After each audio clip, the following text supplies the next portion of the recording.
I think that's the second piece of it. I think a third piece that is going to be kind of unexpected is the GLP-1s, which I know you and I privately discussed before. I think these are the most breakthrough drugs since antibiotics.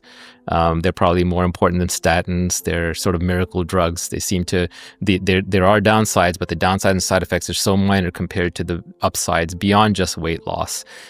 They also seem to be addiction breakers. They seem to lower many kinds of cancer. They almost metabolically reverse aging up to a certain point.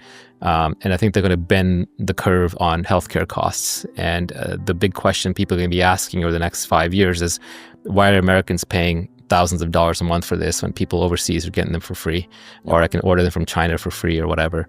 And maybe it, like if I were Bernie Sanders, the platform I would be running on is I would say, okay, we're going to pay, hundreds of billions of dollars to Novo and Eli Lilly, and we're just going to make these free. Or there's hundreds of analogs of these things that work. These are not going to be, limited to just the few that are being used today. Just take one of them or two of them and make them free.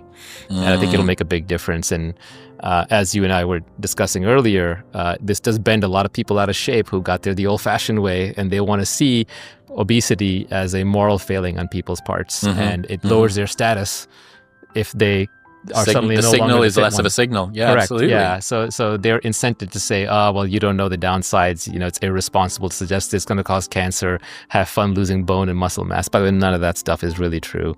The cancer stuff is actually beneficial on. I know people who are now taking these things for anti-aging reasons.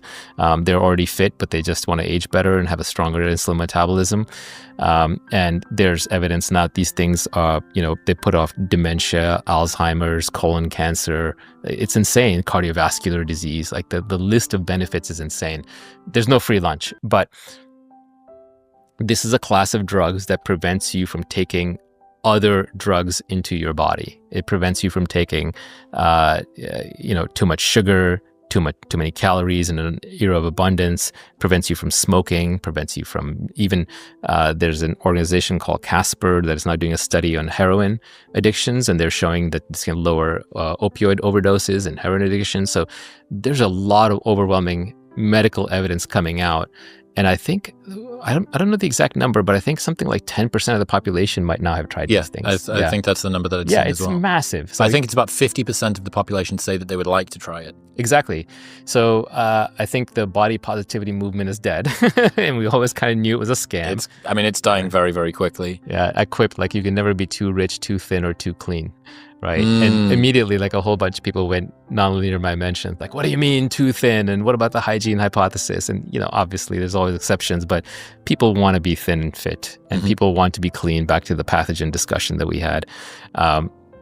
So I think overall that there's going to be huge demand for these things, and our modern medical system is not built to supply these well. I'm not